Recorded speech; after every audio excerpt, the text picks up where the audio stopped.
কোনো কথা বলি না, কোনোদিন কেসা কাহিনী বলি না। একবারে 90 সাল থেকে নিয়ে এখন পর্যন্ত সব চ্যালেঞ্জ দেওয়া আছে। কোন জায়গাতে যদি দেখা যায় যে আমি মাযহাবের ব্যাপারে কথা বলেছি বা সরকারি কথা বলেছি, তাহলে আমি জাতির সামনে কথা বলবো না। এক, মুখ বন্ধ রাখতে হবে। মুনাফিকি করে কোনো লাভ নেই। দিন রাত হ্যাঁ করে হেসে এর বিরুদ্ধে বলে এখানে সেখানে গিয়ে তাহাজ্জুদ পড়ে জান্নাত কিনা যাবে না। আর এসব এক শ্রেণীর অশিক্ষিতা মেয়ে, আর বাপে বলেছে আমার মেয়ে master degree pass. Master degree pass যে তুমি, তো তোমার মাথায় কাপড় নেই। তুমি কে বললো তোমাকে মাস্টার ডিগ্রি পাস? তুমি কি করে শিক্ষিতা হলে? তোমাকে দেখে মানুষ পাপ করে, তোমাকে দেখলেই পাপ হয়। তুমি কিভাবে শিক্ষিতা হলে? শিক্ষিতা মানে শিক্ষা কি মানুষের ক্ষতি করে? শিক্ষা মানুষের ক্ষতি করে না শিক্ষা মানুষের উপকার করে? তো তোমার দিয়ে তো ক্ষতি হয়। আর তোমাকে আমি কি দিয়ে বলবো? তোমার কথাটা আমি পরে বলতে চাচ্ছিলাম, দুঃখিত, আগেই চলে আসছে। যে আল্লাহ নবী বলছেন নবীগণের বৈশিষ্ট্য শিষ্টাচার 10টা। এটা বৈশিষ্ট্য নবীগণের। সব নবী এই শিষ্টাচার পালন করেছেন, আদম থেকে নিয়ে মুহাম্মদ সাল্লাল্লাহু আলাইহি ওয়াসাল্লাম পর্যন্ত সব নবী। শিষ্টাচার 1, এফাউল্লাহ, দাড়ি বড় করতে হবে। ছোট করা, চেঁচে ফেলার কোনো সুযোগ নেই। দাড়ি চেঁচে ফেললে নারী সাদৃশ্য হয়। দাড়ি চেঁচে ফেললে মানুষ নারী মহিলার মতো হয়ে যায়। দাড়ি চেঁচে ফেললে পুরুষত্ব কমে যায়। দাড়ি চেঁচে ফেললে চোখের পাওয়ার কমে যায়। তো নবীগণের বৈশিষ্ট্য 1, দাড়ি ছেড়ে দেওয়া তার নিজের গতিতে। 2, কাসুস সারেফ, মোচ কেটে ফেলা। মোচ চেঁচে ফেলতে হবে না, কেটে ফেলতে হবে। মোচ কিছু থাকবে, এটা পুরুষের পরিচয়। 3, কাসুল আসফার, নখ কেটে ফেলা। তো তুমি একটা মাস্টার ডিগ্রি পাস মেয়ে, ম্যাট্রিক পাস করেছো, তোমার নখ বড় আছে, তুমি বলো দেখি কিভাবে তুমি শিক্ষিতা? কে তোমাকে বললো শিক্ষিতা? আমি আব্দুর রাজ্জাক বিন ইউসুফ বলিনি। তোমার বাপ যদি বলে থাকে, তোমার বাপও অশিক্ষিত মানুষ। তোমার মা যদি বলে থাকে, তোমার মাও অশিক্ষিত মানুষ। আর তোমার মা যদি কোনোদিন তোমাকে নখ কাটতে না বলে থাকে, নিশ্চিত তোমার এটা মা নয়, এটা তোমার সৎ মা। নিশ্চিত এটা তোমার খালা। সৎ মা ছাড়া তোমার কল্যাণ চাইলো না কেন? তোমার কল্যাণ চাইলো না কেন? মা তো এরকম হয় না। মার ব্যাপারে একটু পরে কথা আসছে, মা কাকে বলে, যেহেতু আদর্শ পরিবার আলোচনা। তো নখ বড় কেন? কেন নখ বড়? নবীগণের বৈশিষ্ট্য নখ কেটে ফেলতে হবে। রাস্তাঘাটে দেখেছি সেই জন্য রাখতে হবে। বিমানবালার আছে সেই জন্য রাখতে হবে। হিন্দুদের নীতি হলো কপালে টিপ দেওয়া। হিন্দুদের নীতি হলো কপালে টিপ দেওয়া। তোমার কপালে টিপ কেন? ইহুদি খ্রিস্টানদের পতিতালয়ের মেয়েদের বৈশিষ্ট্য হচ্ছে নখে নেইল পালিশ দেওয়া। ইহুদি খ্রিস্টানদের পতিতালয়ের মেয়েদের বৈশিষ্ট্য হলো নখে নেইল পালিশ দেওয়া। ইহুদি খ্রিস্টানদের পতিতালয়ের মেয়েদের বৈশিষ্ট্য হলো নখে নেইল পালিশ দেওয়া। তো তোমার নখ বড়ই বা কেন? তোমার নখে নেইল পালিশ কেন? কে জবাব দিবে? আমি যদি তোমার বাপ মাকে অশিক্ষিত প্রমাণ করতে না পারি, আমি আব্দুর রাজ্জাক বিন ইউসুফ নিজের জেলায় বক্তব্য দেওয়া ত্যাগ করলাম, জিন্দেগি দিয়ে বক্তব্য দেব না। শিক্ষিতা হও, চেষ্টা কর।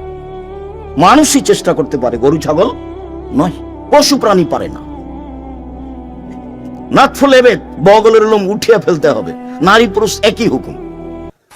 বগলের লোম কেটে ফেলার কোনো সুযোগ নেই। যেভাবে সম্ভব, যেভাবে সহজ করেন, উঠে ফেলতে হবে। হালাকুল আনাত, নিচের লোম পরিষ্কার করতে হবে, ঊর্ধ্বে টাইম 40 দিন। যেভাবে সহজ, যেভাবে সম্ভব। পুরুষ নারী একই হুকুম। সব এগুলো নবীগণের বৈশিষ্ট্য। পেশাব পায়খানার পরে পানি দিয়ে পবিত্রতা অর্জন করতে হবে। পানি না থাকলে ঢেল টিস্যু পেপার।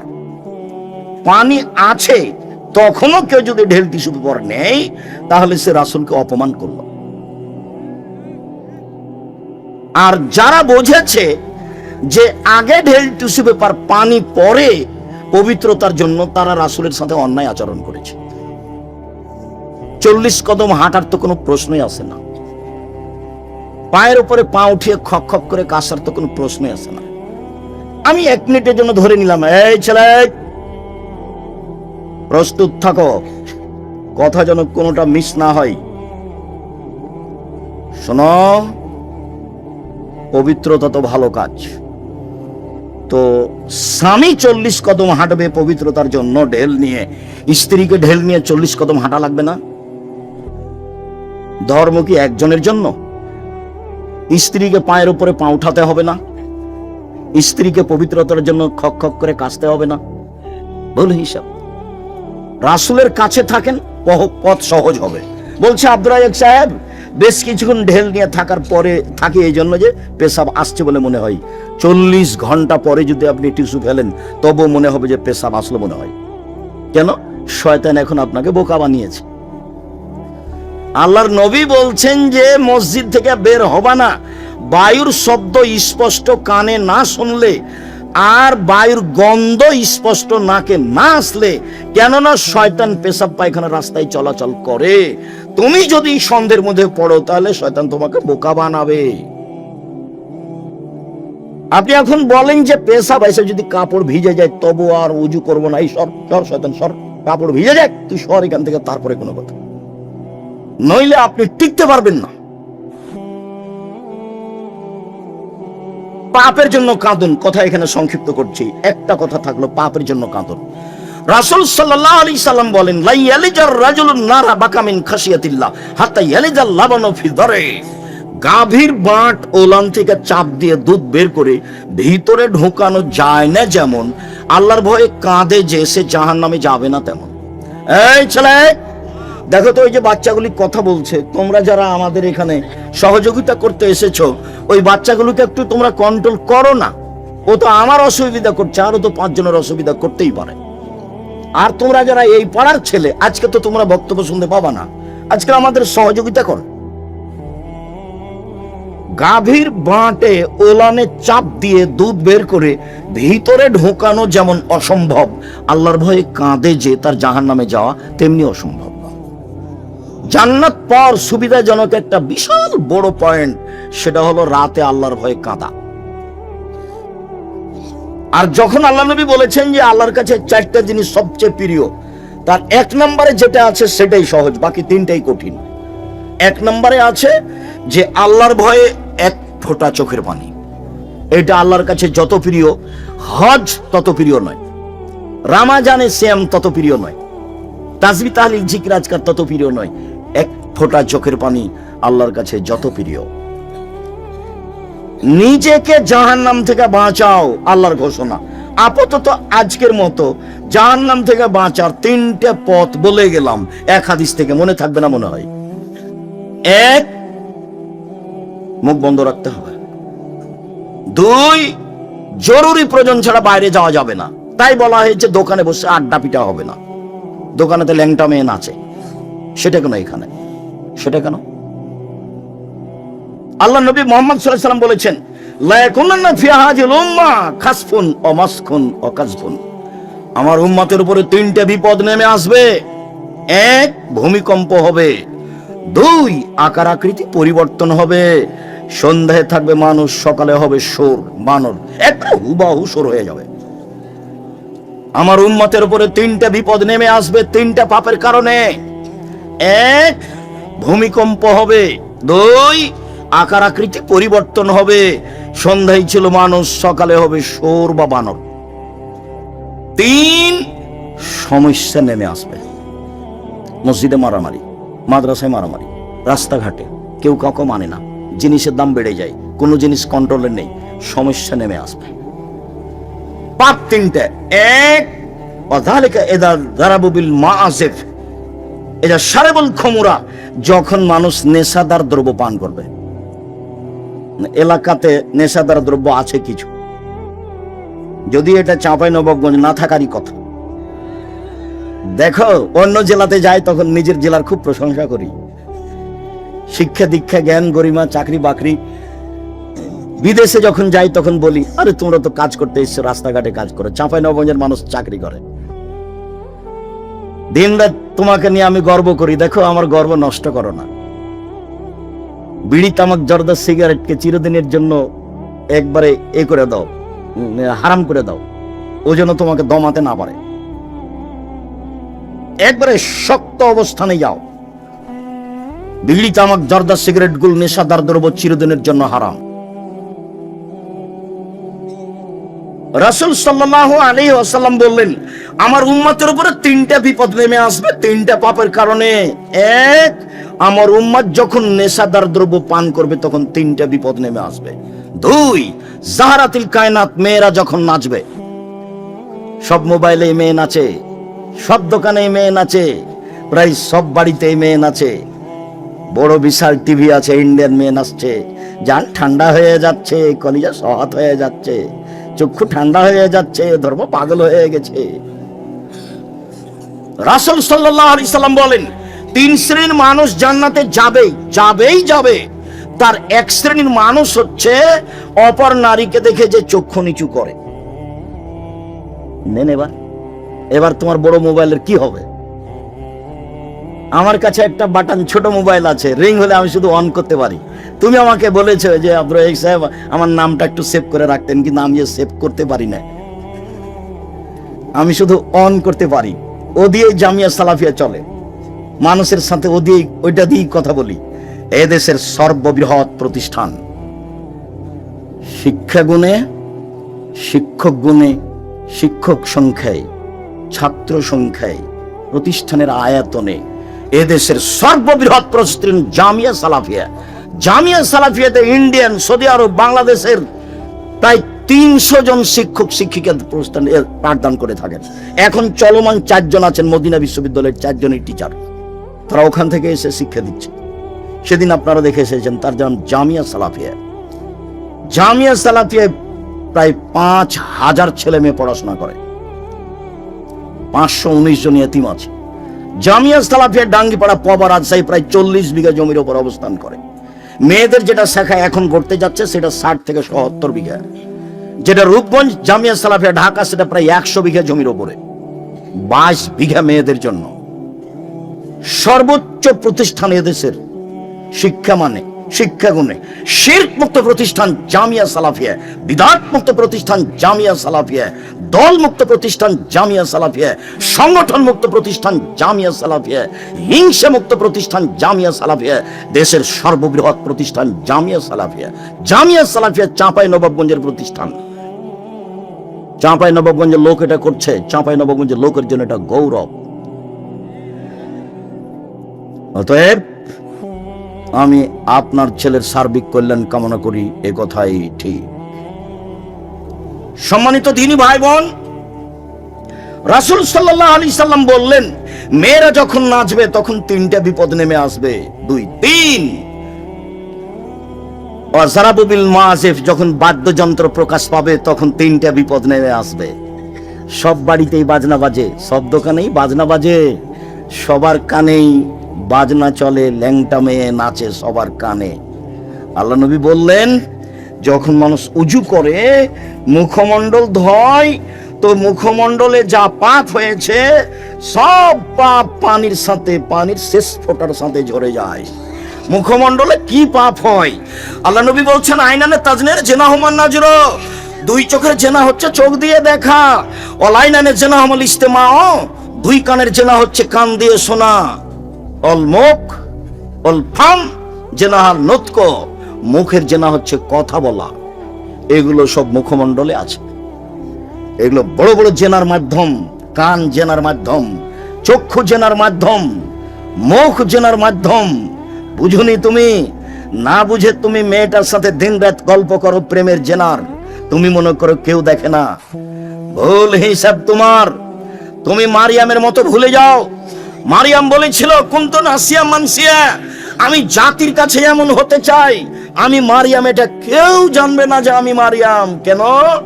আমি যদি বাচ্চা নিয়ে গ্রামে যাই তাহলে জনগণ বলবে, ছি ছি ছি ছি ছি, তুমি জেনা করে বাচ্চা নিয়ে এসেছো।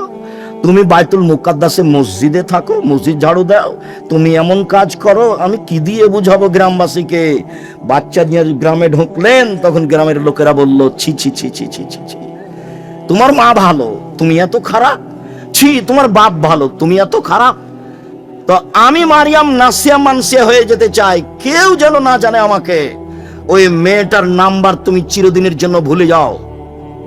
মেয়েটা যে কে এটা তুমি ভবিষ্যতেও মনে রাখবা না, কোনো দিন মনে রাখবা না, নইলে ও তোমাকে ধ্বংস করবে, তোমার বাপকে ধ্বংস করবে, তোমার বংশকে ধ্বংস করবে, তোমার জাতিকে করবে। তুমি সেখান থেকে ফিরে আসো 1 মিনিট, তোমাকে এখানে বাস্তব দেখায়। জুলাইখায় দরজা বন্ধ করেছিল সব, জুলাইখা সব দরজা বন্ধ করে বলেছিল ইউসুফকে, হাই তালাক, এইসব তুমি আমার সাথে জেনায় লিপ্ত হও। তখন এইসব বলেছিলেন মাআযাল্লাহ, আমি আল্লাহর কাছে আশ্রয় চাচ্ছি। বলো কি তুমি? ইন্নাহু রাব্বী আহসানা মাসায়া, আরে তোমার স্বামী আমার মালিক, আমাকে ভালো থাকতে দিয়েছেন, আমাকে ভালো খেতে দিয়েছেন, আমি এই অন্যায় কেমনে করি? তোমার স্বামী আমার মালিক জুলাইখা, তোমার স্বামী আমার মালিক, আমাকে ভালো থাকতে দিয়েছেন, ভালো খেতে দিয়েছেন, আমি ওই অন্যায় কেমনে করতে পারি? মাআযাল্লাহ, আমি আল্লাহর কাছে আশ্রয় চাচ্ছি। এই বলে তিনি দিলেন দৌড়। তখন দরজা খুলে বের হয়েছেন, এটা বোঝা যায় না। তিনি যখন শেষ দরজা বের হয়েছেন, পিছনে আছে জুলাইখা, সামনে পড়ে গেল জুলাইখার স্বামী, এক জায়গায় 3 জন। জুলাইখার স্বামী, জুলাইখা, ইউসুফ আলাইহিস সালাম। সামনে পড়তেই জুলাইখা বলল, এই দেখেন, কথা উল্টে দিচ্ছে। জুলাইখা বলল, এই দেখেন, আপনি যাকে বাড়িতে রেখেছেন সে আপনার স্ত্রীর সাথে জেনা করতে চায়। এত খারাপ মানুষ আপনি বাড়িতে রাখেন, এর কি শাস্তি হতে পারে? আরে আপনি কি শাস্তি উল্লেখ করবেন? আমি জুলাইখা বলছি, একে যথাযথ পিটন দিতে হবে, নইলে জেলখানায় বন্দি করতে হবে। 12 বছর জেল হলো। 12 বছর পরে সরকারের পক্ষ থেকে ইউসুফকে ডেকে পাঠানো হলো। ইউসুফ বললেন, জি না, আমি জেল থেকে বের হব না যতক্ষণ পর্যন্ত জুলাইখা জাতির সামনে ঘোষণা না দিবে আমি জুলাইখা অন্যায় করেছি, ইউসুফ করেনি। এই ঘোষণার পূর্ব পর্যন্ত আমি ইউসুফ জেল থেকে বের হব না। আমাদের নবী মুহাম্মদ সাল্লাল্লাহু আলাইহি ওয়াসাল্লাম বললেন, আমার চেয়ে ইউসুফের অনেক ধৈর্য বেশি, আমার চেয়ে ইউসুফের অনেক ধৈর্য বেশি। আরে আমি মুহাম্মদ সাল্লাল্লাহু আলাইহি ওয়াসাল্লাম যদি 12 বছর জেলে থাকতাম আর সরকারি ভাবে যদি আমাকে ডেকে পাঠানো হতো, তাহলে আমি তাড়াহুড়া করে বের হতাম, চলো চলো চলো চলো। আমাদের নবী মুহাম্মদ সাল্লাল্লাহু আলাইহি ওয়াসাল্লাম বলছেন যে আমার চেয়ে ধৈর্যশীল কে? ইউসুফ আলাইহিস সালাম। ইউসুফ আলাইহিস সালাম বলছেন, জি না, হবে না, আগে জুলাইখাকে জাতির সামনে ঘোষণা দিতে হবে। জুলাইখা ঠিকই 12 বছর পরে জাতির সামনে ঘোষণা দিল, আমি অন্যায় করেছি, ইউসুফ অন্যায় করেনি।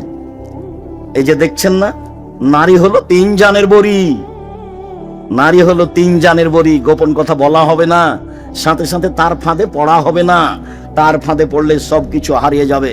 শুনুন, রাসূল সাল্লাল্লাহু আলাইহি সাল্লাম বলেন, 3টা পাপের কারণে আমার উম্মতের উপরে গজব নেমে আসবে। 1, যখন তারা নেশাদার দ্রব্য পান করবে। 2, মেয়েরা যখন নাচবে। 3, যখন বাদ্যযন্ত্র প্রকাশ পাবে। সব দোকানে বাজনা বাজে, সব মোবাইলে বাজনা বাজে। তোমার মোবাইলে যেন আর কখনো কোনো মেয়ে না নাচে, চিরদিনের জন্য তুমি বন্ধ করো। চক্ষু ঠান্ডা করে জান্নাতের মেয়ে ভোগ করার হিসাব করো না। জান্নাতের মেয়ে ভোগ করা অত সহজ নয়, ওরা অত সাধারণ ভাবে নেই। আল্লাহ তাআলা বলছেন, ওরাকে আমি এমন ভাবে রেখেছি, জিন কোনোদিন তাদের স্পর্শ করেনি, মানুষ তাদের স্পর্শ করেনি। ওরাকে ঝিনুকের মধ্যে লুকানো আছে, যখন তাদেরকে বের করা হবে তখন মনে হবে যে এরা ঝিনুকের মধ্যে লুকানো মুক্তা। তাদের কোনোদিন পেশাব হবে না, তাদের কোনোদিন পায়খানা হবে না, তাদের কোনোদিন হায়েজ হবে না। তাদের রূপ চেহারা ভিন্ন ধরনের হবে। 16-18 বছর মেয়েরা যেমন হয়, জান্নাতের মেয়েরা তেমন হবে, তার চেয়ে হাজারো গুণ সুন্দরী। চক্ষু হবে টানা টানা, লম্বা লম্বা, আর মাথার চুল হবে কোঁকড়া কোঁকড়া। সুন্দরী হওয়ার জন্য যা কিছু লাগে সব কিছু তাদের মাঝে আছে। জান্নাতের মেয়ে ভোগ করতে হলে এই চক্ষু দিয়ে এসব কিছু ভোগ করে জান্নাতের মেয়ে ভোগ করা যাবে না, ভুল হিসাব। এখানে আরো একটা কথা থেকে গেল।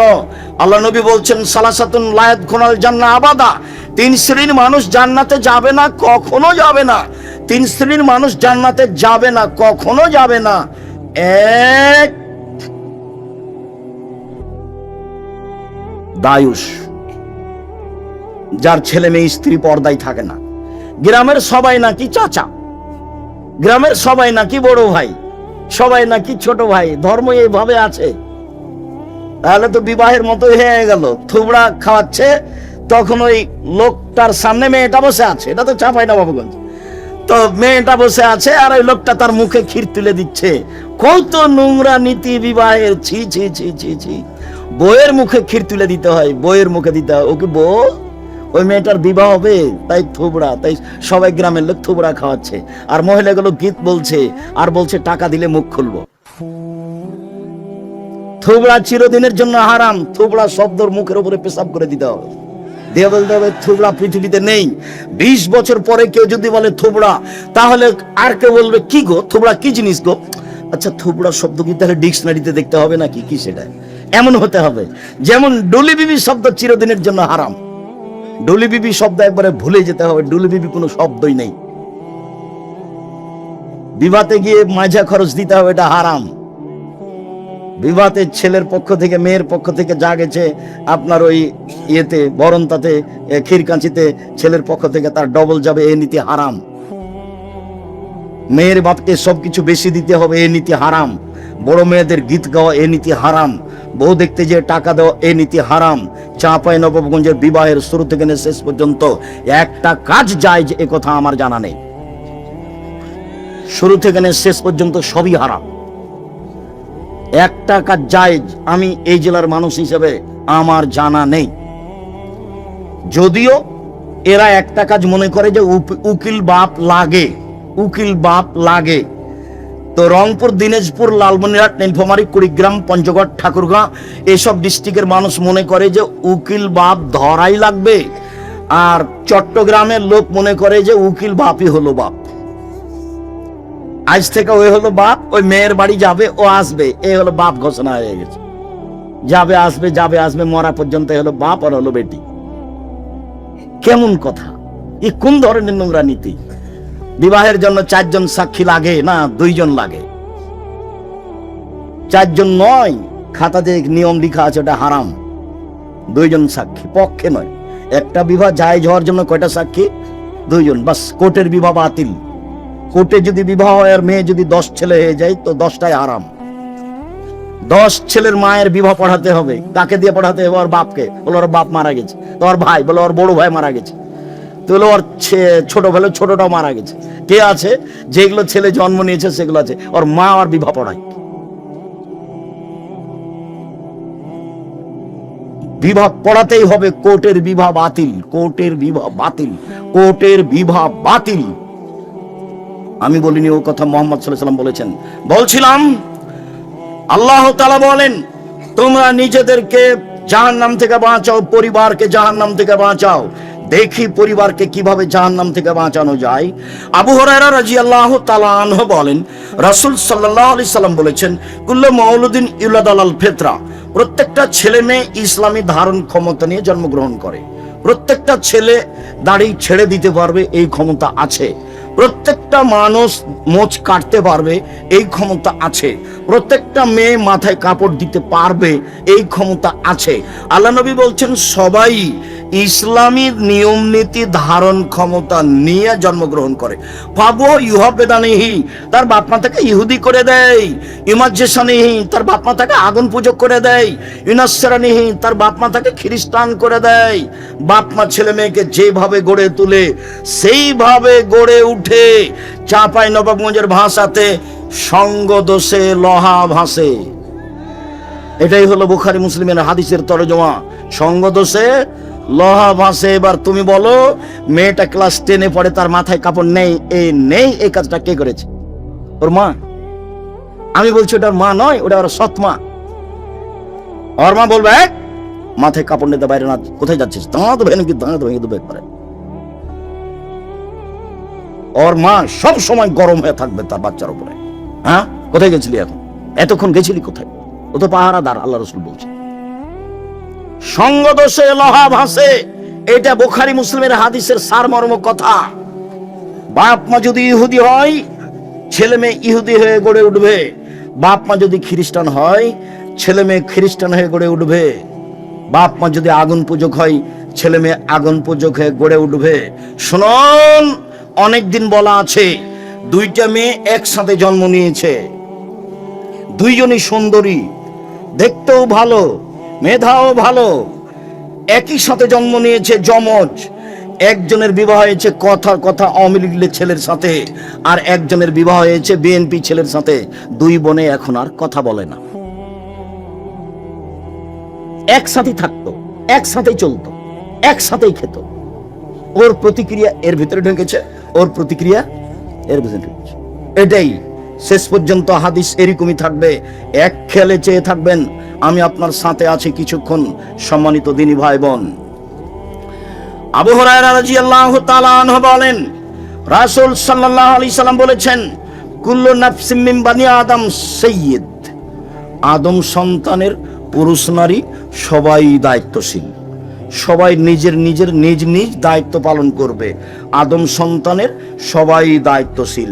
তাহলে বাপ আর রাজুলু সাইয়্যিদ ফি বাইতি আহলিহি, বাপ হচ্ছে তার পরিবারের উপরে দায়িত্বশীল, বাপ হলো তার পরিবারের উপরে দায়িত্বশীল। ওয়াল মারআতু সাইয়্যিদাতু বাইতিহা, আর মহিলা হচ্ছে বাড়ির দায়িত্বশীলা। আল্লাহর নবী যখন বাপের কথা বললেন তখন বললেন পরিবার, আর যখন মায়ের কথা বললেন তখন বললেন বাড়ি। বাড়িটা সাজগোজ করে রাখবে মা, বাড়িটা সুন্দর করে গুটিয়ে রাখবে মা, ছেলে মেয়েকে দেখাশোনা করবে মা, স্ত্রী সহ পুরো পরিবার কন্ট্রোল করবে বাপ। ও হলো এই পরিবারের মালিক। আর একজন কি করলো সেটা আপনার দেখার প্রয়োজন নেই। আপনি কি করছেন, আপনি পরিবারকে জাহান্নাম থেকে রক্ষা করুন, আপনি পারবেন। ছেলের দাড়ি চাঁচা আছে, জবাব আপনাকে দিতে হবে। ছেলে টাকনো নিচে প্যান্ট আছে, জবাব আপনাকে দিতে হবে। আপনার বাড়িতে একটা কে নিয়ে এসেছেন পট, বাচ্চার পায়খানা করা পট, সেটা হলো ঘোড়া, জবাব আমি দিব? এই বাড়িতে তো ফেরেশতা আসবে না। আপনি এই পট কিনলেন কি করে? এই পট যদি আমাদের বাড়িতে যায় তাহলে প্রথমত মাথাটা কেটে দেওয়া হবে, যদি না হয় ফেরত দেওয়া হবে, যদি না হয় তাহলে মাটিতে পুঁতে দেওয়া হবে। আপনার স্ত্রী কি দায়িত্ব পালন করে? আপনার স্ত্রী একটা প্লেট কিনেছে, তাতে আছে চিংড়ি মাছ, ও নাকি শিক্ষিতা। আপনার স্ত্রী একটা আয়না কিনেছে, আয়না হলো রুই মাছ। আপনার স্ত্রী একটা তরকারির বাটি কিনেছে, সেটা হলো কাতল মাছ। কি বুঝাতে চাচ্ছেন আপনি আমাকে? আপনার শোকেজে কাঁকড়া সাজানো আছে, আপনার স্ত্রী অ্যালবামে ছবি ছেলে মেয়ের রেখেছে, বাপ মায়ের রেখেছে, এ শিক্ষিতা নয়। একজন অশিক্ষিতা মহিলা এ পরিবার কন্ট্রোল করতে পারে না, আপনিও পারবেন না। আপনি আপনার পরিবারের দায়িত্ব পালন করেন না। আপনার বাড়িতে কার্টনওয়ালা গেঞ্জি গেল কেন? আপনার ছেলের গায়ে কার্টন আছে, দেখা যাচ্ছে ছবি মানুষের, দিনরাত ঘুরে বেড়াচ্ছে, চোখে পড়ে না? আপনার স্ত্রী আপনার বাচ্চার পায়জামাটা প্যান্টটা রোজ ধুয়ে দিচ্ছে, প্যান্টটা টাকানোর নিচে যায়, সেটাও দেখতে পায় না। ও যে দায়িত্বশীল, কি দায়িত্ব পালন করে?